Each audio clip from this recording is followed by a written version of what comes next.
13వ వచనం నుంచి 35వ వచనం వరకు మనకు చదువుదాం. కాకపోతే అంత చదివి మనం సమయంని ఎక్కువ తక్కువే ఉంది కాబట్టి ఆ సమయాన్ని మనం ఎక్కువ వాక్య భాగం చదవడానికి ఉంచకుండా వాక్యాన్ని గ్రహించడానికి మనం ఆ వాక్యంలో ఉన్న మెయిన్ పాయింట్స్ని మనం నేర్చుకుందాం. చూద్దాం, చూడండి. 13వ వచనం నుంచి చదువుతున్నాను. ఇదిగో, ఆ దినమందే వారిలో ఇద్దరు యెరూషలేమునకు ఆమడ దూరముగా ఉన్న ఎమ్మాయు అని ఒక గ్రామంకు వెళ్ళుచు జరిగిన ఈ సంగతులన్నిటిని గూర్చి ఒకరితో ఒకరు సంభాషించుకొనుచుండిరి. వారు సంభాషించుచు ఆలోచించుకొనుచుండగా యేసు తానే దగ్గరికి వచ్చి వారితో కూడా నడిచాను. చాలు. మీరు ఇప్పుడు గమనించినట్లయితే ఆ ప్రదేశం ఎమ్మాయి అనే ప్రదేశం. వాళ్ళు యేసుప్రభు వారు సిలువ వేయబడిన తర్వాత, యేసుప్రభు వారు చనిపోయారు అని నిర్ధారించుకున్న తర్వాత వీళ్ళు అక్కడి నుంచి ఎమ్మాయి అని, అంటే అటు నుంచి కల్వరి నుంచి ఎమ్మాయి అనే ఒక గ్రామానికి వెళ్ళిపోతున్నారు. అంటే they are moving away from cross. దేవుని యొక్క సిలువకు వదిలేసి అక్కడి నుంచి వాళ్ళు వెళ్ళిపోతున్నారు వేరేగా. అంటే వాళ్ళలో ఎలా ఉందంటే ఒక నిరాశ ఉంది. వాళ్ళు అప్పటి వరకు వాళ్ళు ఏమనుకున్నారండి, యేసుప్రభు వారు సిలువ వేయబడినంత వరకు వాళ్ళు ఏమనుకున్నారు, ఈయన యూదుల రాజు, ఈయన మమ్మల్ని ఈ రోమా ప్రభుత్వం నుంచి రక్షిస్తాడు, ఈ యొక్క కష్టకాలం నుంచి ఆయన మమ్మల్ని తప్పిస్తాడు, ఈయన మాకు రాజుగా ఉంటాడు, మమ్మల్ని ఇంకా మరి మాకు ఎలాంటి ఇబ్బందులు ఉండవు, మాకు శ్రమలు ఉండవు అని వాళ్ళు అనేక విధాలుగా యూదుల రాజు అనేసని వాళ్ళ ఆలోచనతో ఉంటుండగా ఆయన్నే సిలువ వేసి ఆయన్ను చంపివేసిన తర్వాత దే లాస్ట్. వాళ్ళకి ఏంటంట ఇంకా ఎలాంటి ఆశ లేదు. వాళ్ళు ఎంతగానో హై ఎక్స్పెక్టేషన్స్తో యేసుప్రభు వారి దగ్గర కోసం వచ్చారు. ఆ పస్కా పండుగ దినాన యేసుప్రభు వారిని అక్కడ సిలువ వేసిన తర్వాత వాళ్ళకున్న ఆశలన్నీ కూడా ఏమైపోయి అడియాసలైపోయి. They left with no hope. వాళ్ళకి ఎలాంటి నిరీక్షణ లేదు. వాళ్ళు అనుకున్నారు ఇంకా మా జీవితం ఇలాగే, ఇక మేము ఈ రోమా ప్రభుత్వం కిందన ఇలా నలగాల్సిందే, ఇలా శ్రమ పడాల్సిందే, ఈ విధంగా ఇబ్బందులు పడాల్సిందనే వాళ్ళు ఆ నిరాశతో వీళ్ళు ఒక ఇద్దరు వ్యక్తులు అటు నుంచి వేరే గ్రామానికి వెళ్ళిపోతున్నారు. సో అది కాంటెక్స్ట్, అంటే అది అక్కడ ఉన్న సందర్భం. వాళ్ళు వెళ్ళిపోతున్నప్పుడు ఏం మాట్లాడినప్పుడు మనం ఏదైనా సరే ఒక పరిస్థితి చూసాం అనుకోండి, రోడ్డు మీద వస్తున్నప్పుడు ఏదైనా ఒక సంఘటన జరిగింది అనుకోండి, మనం ఏం చేస్తాం, అక్కడి నుంచి ఆ సంఘటన గురించి కాసేపు ఒక అరగంట పావుగంట మాట్లాడుకుంటూ ఉంటాం. ఇలా జరిగింది, అలా జరిగింది, అది ఏంది ఇదని.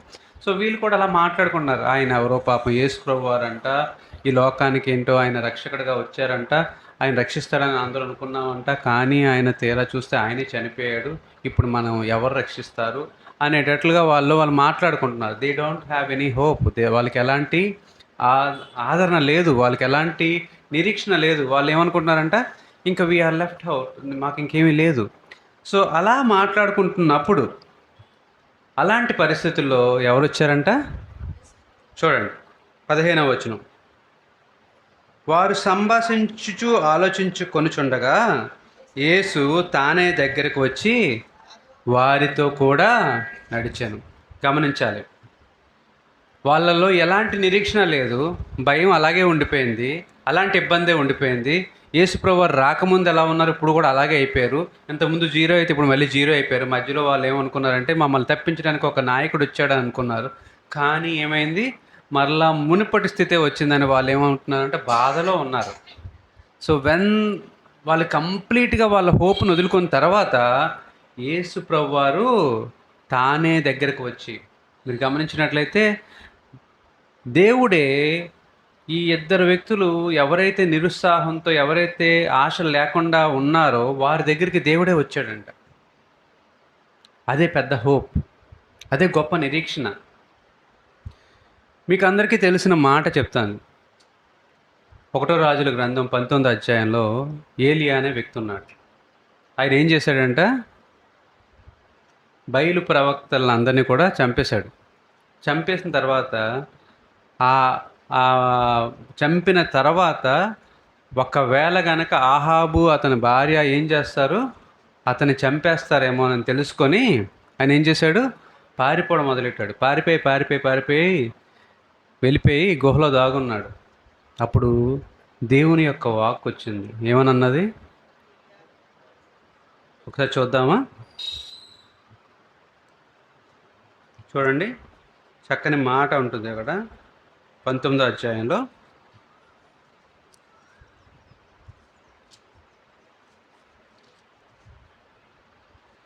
9వ వచనం.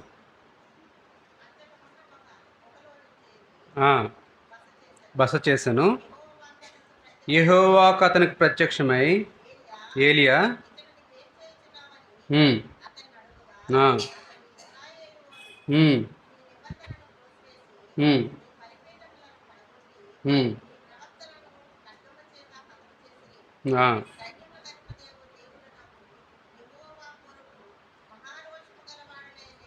ఒక్కడను మాత్రమే మిగిలి ఉండగా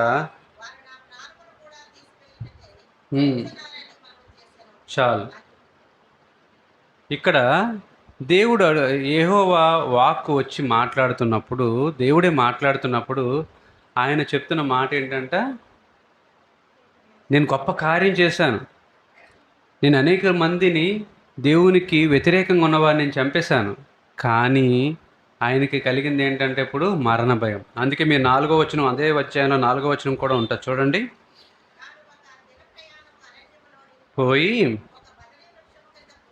ఉమ్, ఆ, ఉమ్, నా పితరుల కంటే నేను ఎక్కువ వాడిని కాను. ఆ, ఆ, చాలము. ఈయన ఒక పెద్ద ప్రవక్త, గొప్ప ప్రవక్త. ఈయన ఈయన ఏంటంట, చాలా శూరమైన కార్యం చేశాడు. చాలా పౌరుషం, రోషం కలిగి ఆయన ఏం చేశాడంట, బయలు ప్రవక్తలతో పోటీ చేసి మరి, వాళ్ళతో ఛాలెంజ్ చేసి మరి దేవుని యొక్క శక్తి బట్టి వాళ్ళని చంపేశాడు. కానీ ఆయనకి మరణం గురించి భయం ఉంది. ఈరోజు మన పరిస్థితి ఎలా ఉంటుందంటే, దేవుణ్ణి తెలుసుకున్న కొన్నాళ్ళు బాగానే ఉంటాం, కానీ కష్టం ఈ లోకంలో వచ్చింది, ఇబ్బంది వచ్చింది, శ్రమ మన నుంచి పోలేదు, మనం అనేకమైన ఇబ్బందుల్లో పడుతున్నాం. అప్పుడు మనం ఆలోచించేది ఏంటంటే, దేవుణ్ణి నమ్ముకున్నా మాకు ఈ కష్టం పోలేదండి.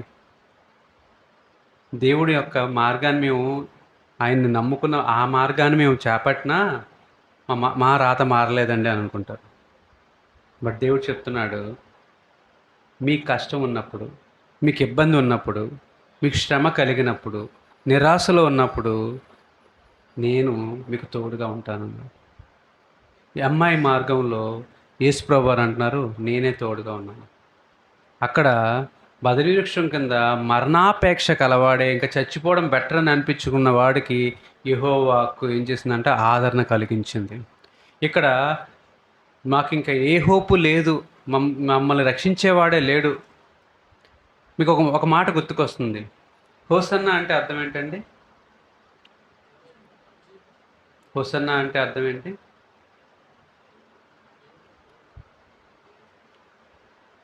ప్రభు పేట వచ్చేవాడు స్తుతింపబడునుగా కానీ హోసన్నా అన్నారు కదా. హోసన్నా అంటే రక్షకుడు మా కోసం వచ్చాడు. అక్కడ వీళ్ళకి ఉన్నది ఏంటంటే, ఆ రక్షణ ఎక్కడికి అయిపోయింది, మమ్మల్ని రక్షించేవాడు ఎక్కడికి పోయాడు అని అనుకుంటూ వాళ్ళు నిరాశతో వెళ్ళిపోతున్నప్పుడు యేసుప్రభు వారు వారితో పాటు మాట్లాడడం మొదలైంది. ఎందుకు ఈ మాట నేను ఈ బల్ల ఆరాధన టైంలో చెప్తున్నానంటే, ఈ దేవుడే వాళ్ళ కళ్ళు తెరిపించి వాళ్ళకు దేవుని యొక్క శరీరాన్ని అనుగ్రహించిన తర్వాత దేర్ వాజ్ గ్రేట్ ట్రాన్స్ఫర్మేషన్, చాలా మార్పు జరిగింది. ఆ విషయం మనం గమనిస్తాం. కాబట్టి ఈ మాట, ఈ యొక్క అధ్యాయాన్ని చెప్పాలని ఆశపడుతున్నాను. అక్కడ మీరు 16వ వచనం చదివి చూడండి. అయితే వారు ఆయన గుర్తుపట్టలేకుండా చాలమ్మా. ఎందుకు ఈ మాట చెప్పానండి, వారికి అప్పుడు యేసుప్రభు వారు ఆయన సొంతంగా ఆయన మట్టుకు ఆయనే వారి దగ్గరికి వెళ్ళి మాట్లాడుతున్నా సరే వాళ్ళకి ఏమయ్యంట, కన్నులు మూగిపోయి ఉన్నాయి. మనం దేవుని నమ్ముకుంటాం, దేవుని అనుసరిస్తాం, కానీ మనం ఎప్పుడైనా కష్టం కలిగినప్పుడు మనకేం జరుగుతుందంట చెప్పాలి. ఏం జరిగింది అక్కడ? కన్నులు మూగిపడాయి. మనకు కూడా ఏం జరుగుతుంది, ఎప్పుడైనా కష్టం వచ్చినప్పుడు, శ్రమ వచ్చినప్పుడు, చాలా బాధ అనిపించినప్పుడు ఏమనిపోతుందంట, మనకు కూడా మన కన్నులు మూయబడుతున్నాయి. మరి ఎప్పుడు తెరవబడతాయండి? గమనిద్దాం. చూడండి, 27వ వచనం చదువుతాం. చెప్తాను ఆ కన్నులు ఎప్పుడు తెరవబడతాయి అనేది కూడా చెప్తాను. 27వ వచనం చదువుతాం చూడండి. 24. ఉమ్, ఆ, ఉమ్, ఉమ్, ఉమ్. చాలు, చాలు.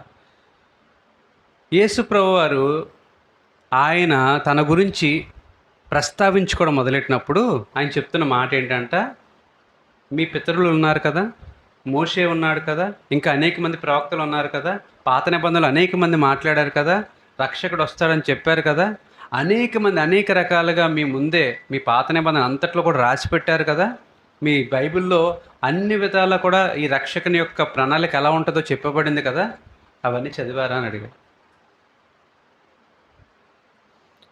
ఇప్పుడు యేసుప్రభు వారు మనల్ని ఈ లోకంలో పుట్టినప్పుడు, ఈ పెట్టినప్పుడు దేవుడు మనకి శ్రమ రాదని చెప్తాడా? దేవుడు మనకి ఆకలి ఉండదని చెప్తాడా? ఇబ్బందులు ఉండవని చెప్తాడా?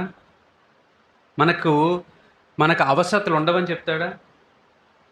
లేదు. ఈ భూమి మీద ఒక మానవుడిగా ఉండవలసిన ప్రతి అవసరత మనకు కలుగుతుంది.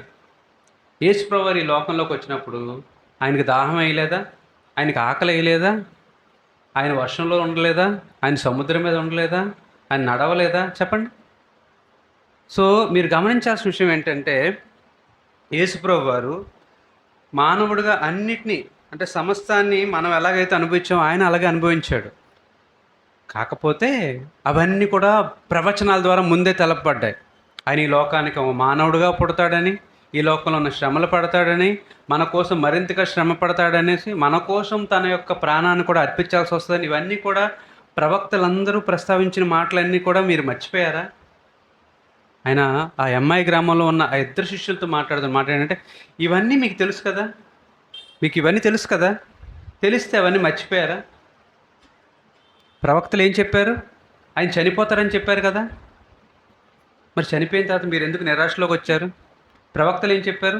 చనిపోయినా తిరిగి ఆయన మిమ్మల్ని రక్షిస్తాడని చెప్పారు కదా, ఆయన తిరిగి 3వ దినాన్ని లేస్తారని చెప్పారు కదా, ఈ మాటలన్నీ మీరు ఎలా మర్చిపోయారని ఆయన మోషే యొక్క ధర్మశాస్త్రం నుంచి ఇంకా మిగతా ప్రవక్తల మాటలన్నీ చెప్తున్నారు.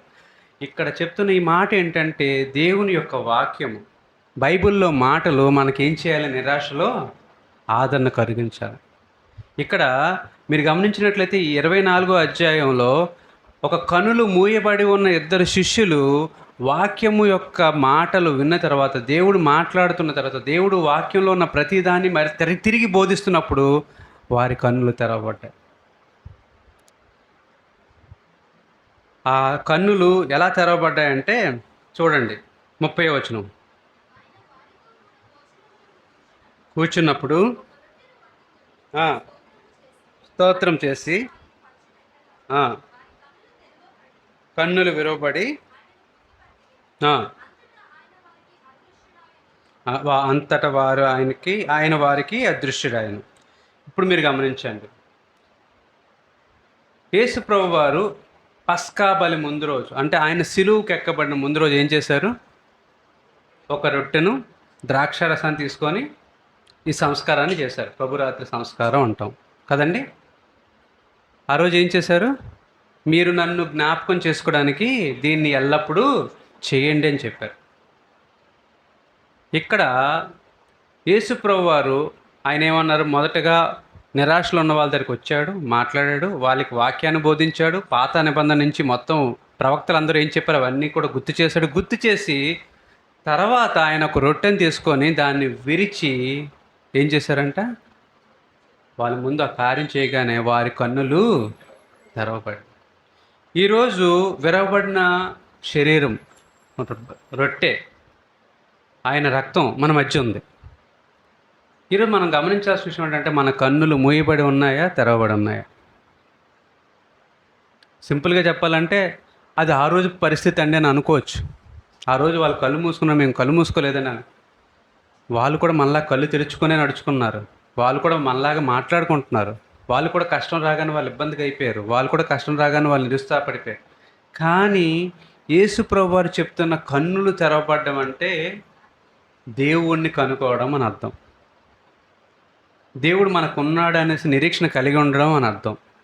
దేవుడు మనకు తోడుగా ఉన్నాడని అర్థం. ఇమ్మానుయేల్ అంటే అర్థం ఏంటి? మరి యేసు ప్రభువారు ఇమ్మానుయేల్ కదండి. ఆయన ఈ లోకానికి వచ్చినప్పుడు ఏం చెప్పారు? నేను మీకు తోడు.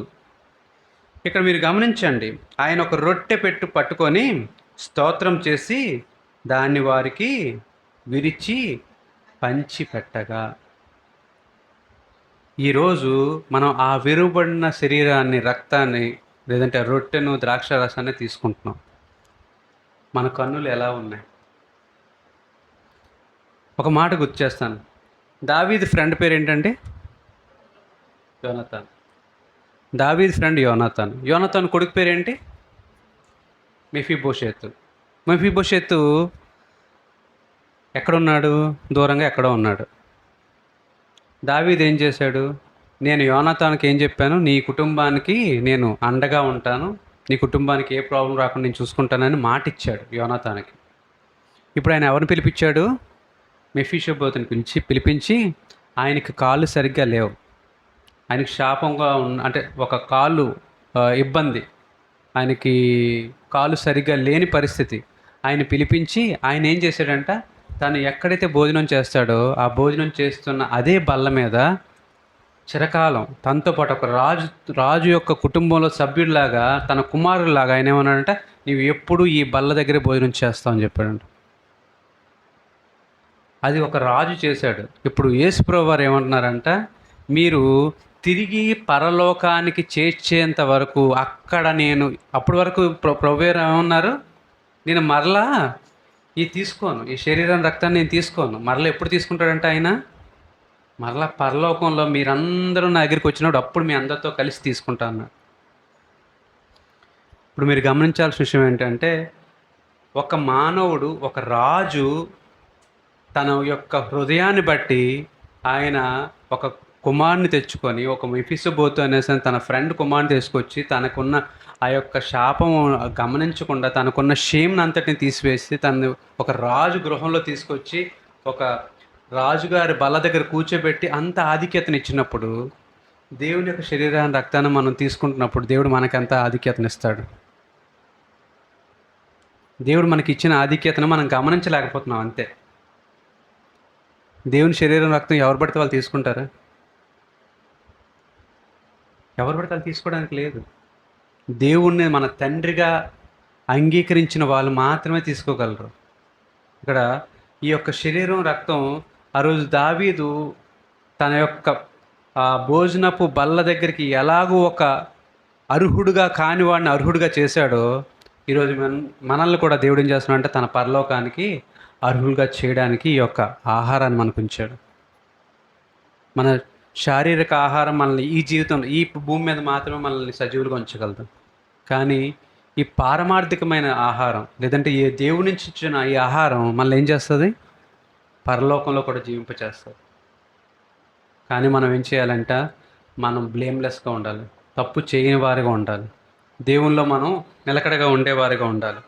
చివరి మాట చెప్తాను, ముగిచ్చేస్తున్నాను. 33వ వచనం చదువుదామండి. ఆ గడియలోనే వారు లేచి యెరూషలేమునకు తిరిగి వెళ్ళగా 11 శిష్యులను లేచి చెప్పుకొని చుండ్రి. వారిది విని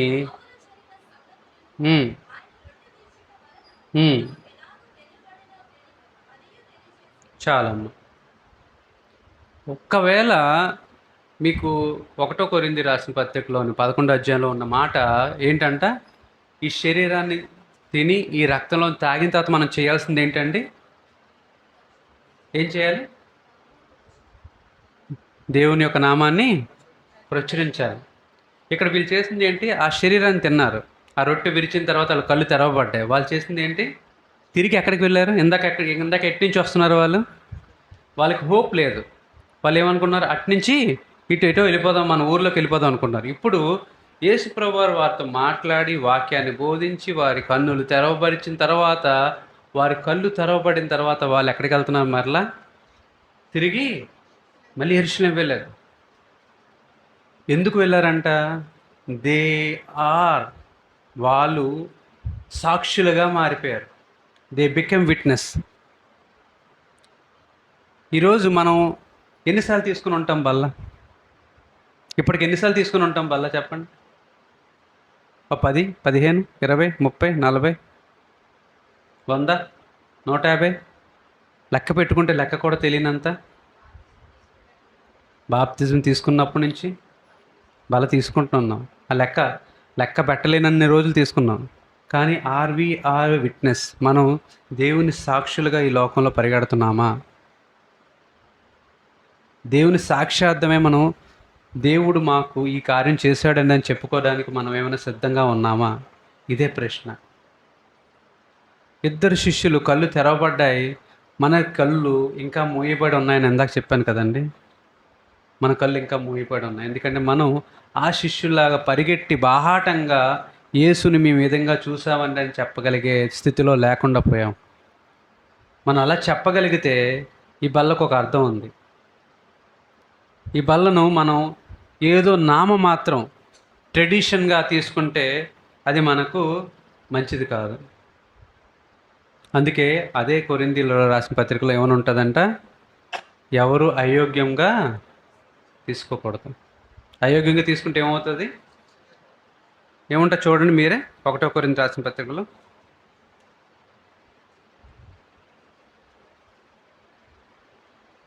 1 కొరింథీ 11వ అధ్యాయం ఉంటుంది చూడండి.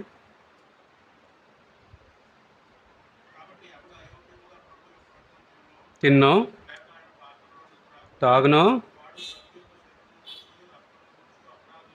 అపరాధి అగును, కాబట్టి ప్రతి మనుష్యుడు ఇంకా ఇంకా ఉంటుంది తాగవలను. వివేచింపక తిను త్రాగువాడు. అందుకనే మీరు అనేకులు బలహీనులను రోగులై ఉన్నారు. చాలామంది గమనించారా అండి? మన కన్నులు తెరవబడితే మనం ఇదన్నీ గమనించగలం. ఏంటంటే గమనించగలం? ఒకటి, మనం యోగ్యులుగా ఉండాలి. రెండోది, మనలో అనారోగ్యం లేకుండా. మూడోది, మనం చనిపోకుండా ఉండడానికి ఏంటంట? కన్నులు తెరవబడి వివేచనతో ప్రభు యొక్క శరీరాన్ని రక్తాన్ని తీసుకునే వారుగా ఉంటాం. అలా కాకుండా ఒకవేళ కళ్ళు మూసుకొని మనం తీసుకుంటున్నాం అనుకోండి, మనలో అనేకులు రోగులు, బలహీనులు, ఇంకా అనేక మంది ఏంటవుతున్నారు? నిద్రిస్తున్నారు. నిద్రించడం ఇక్కడ ఈ లోకం నిద్ర కాదండి. ఎక్కడ నిద్ర? అది ఆత్మనే చంపేసుకుంటున్నాం. దానివల్ల ఏం పోతుంది? మనకి పరలోకంలో ఉన్న భాగం పోతుంది. మనం పరలోకానికి వారసులుగా ఉండము. కాబట్టి దేవుడు ఎమ్మాయి మార్గంలో ఒక ఇన్సిడెంట్ని చూపిస్తున్నారు మనకి. ఆ ఎమ్మాయి మార్గంలో ఒక ఇద్దరు శిష్యులు ఏ విధంగా అయితే కన్నులు తెరవబడి వాళ్ళ హృదయంలో మంట వచ్చి వాళ్ళు మళ్ళీ తిరిగి సాక్షులుగా ఎలా మారారో అలాంటి మంట మనకి పుట్టాలని దేవుడు ఆశపడుతున్నాడు. మనకి వాక్యం మీద అదే జాగ్రత్త మనకి ఉండాలని దేవుడు ఆశపడుతున్నాడు. దేవుడు మనకు ఎప్పుడు నిరాశలో కూడా తోడుగా ఉంటానని గుర్తు చేస్తున్నాడు. ఆ గుర్తు చేస్తూ ఈ శరీరం రక్తం మీరు చూసిన ప్రతిసారి కూడా ఏం చేయాలంట? మీలో మంట పుట్టాలంట. మీకు అక్కడ లోకాలోనే ఒక మాట ఉంటుంది చూడండి, 32. అప్పుడు వారు మాట్లాడుచు